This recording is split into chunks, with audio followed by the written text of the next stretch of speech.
Okay, you guys, so to start out, we're gonna play a little game. I'm gonna put two images on the screen and I want you to tell me which one is poisonous and which one seems safe, okay? Which one's good, which one's bad. Okay, you guys ready? All right, so look at these two snakes. Which one do you think is poisonous? What do you think? Is it the left one or the right one? Are you guys ready to find out? Oh, look at that one. Wow. So you see the one with the arrow is actually a copperhead and it is extremely poisonous. But the other one is just a harmless northern water snake. I'm going to put two plants on the screen and I want you to tell me which one is poisonous and which one isn't. Are you ready to find out? Oh, wow. The one with the ladybug was actually the poisonous one. That's called hemlock. But the other one is called Queen Anne's lace, and you can actually use it. It can be used for edible things. The flowers, the seeds, the stem, and the roots could be used for food or for medicine. Isn't that pretty cool? Now, here's the interesting thing, you guys. I think it shows a lot just from this game that sometimes we are not so good at telling the difference between something that's good and bad. Our eyes can mistake something for bad or for good just by looking on the outside. And the story today that Andy talked about was the story that Jesus told. It was a parable, which is a story that Jesus was telling to teach something. And in the parable, there was that farmer who was scattering seeds to grow wheat, but someone else threw seeds to grow weeds. And the servant rushed to the farmer, and what did he say? Oh, we should go and we should pull all those weeds out. But the farmer did something curious. He said, no, we should wait because you might accidentally pull out the wheat by accident. I mean, we're like the farmer, right? When we looked at those pictures, we could have pointed out the wrong bad thing, the wrong dangerous or poisonous thing. And you guys, you know what? The same thing happens with us, with people. Sometimes we look at other people like they're weeds, like there's something poisonous or bad. Maybe by just the way they look. We look at someone and go, oh, they're no good.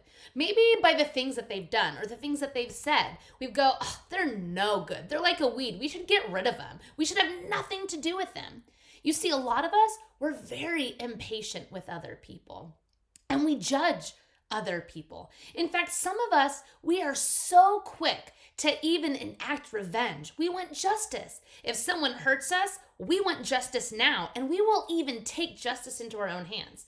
I mean, think about it. Have you ever totally given someone the eye roll? That's an act of revenge. What about just ignoring somebody? Like ignoring someone because you just don't want to talk to them anymore because they did something you didn't like. Or maybe you're one of those people for revenge that you quietly sort of have this battle in your mind that you win. And you're like, oh, I get my justice because I won that battle. Or maybe you are just out in the open and acting revenge. They're a weed. They're a bad person. So you are going to give it to them. Or you're going to tell other people about how horrible and awful they are. You see, all of that shows how we want justice now. And justice is good. There needs to be justice.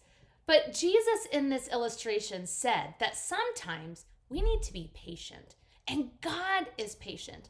In fact, some of us, we are so impatient that we don't even realize there may be people who seem like a weed to us, but God sees as a future flower that just needs to grow. In fact, look at these pictures.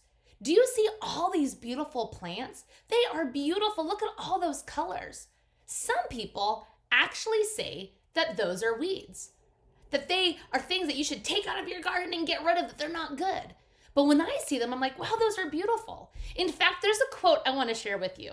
Someone once said, his name is Ralph Emerson. He said, a weed is actually a plant whose virtue has not yet been discovered. Think about that. A weed is a plant whose virtue has not yet been discovered. You see, God was trying to illustrate in that parable that he is the ultimate gardener. He can look at plants and determine if they have purpose, if they are good. And he is patient to allow those plants to grow.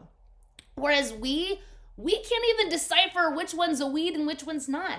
And God can actually look at someone and go, even though they look like they're bad now, even though they look like they may not have a good story and there's no way they could have purpose, I see that they just need time. They need patience to learn how to grow, to mature, and to come to follow me, just like all of us. We need that same kind of grace and patience because we all act like weeds sometimes, right? So today, what do? We need to learn how to let God be the gardener of all people. And we need to just turn over judgment to God. Yes, sometimes we need to help with justice. Sometimes we need to speak up. But sometimes we also need to relinquish that justice to God and be patient because one day God is going to sift through all the weeds and pull the weeds out. But until then, let's let God be the gardener and trust that he will bring justice. Trust that maybe he is even seeing someone that you see as not good, that you see as a weed. He sees them like being a future flower. So what can we do? Pray. Pray for the people who hurt us. Pray that God will change their hearts. Pray that God will turn them from what you see as a weed to as a beautiful flower that has purpose and function.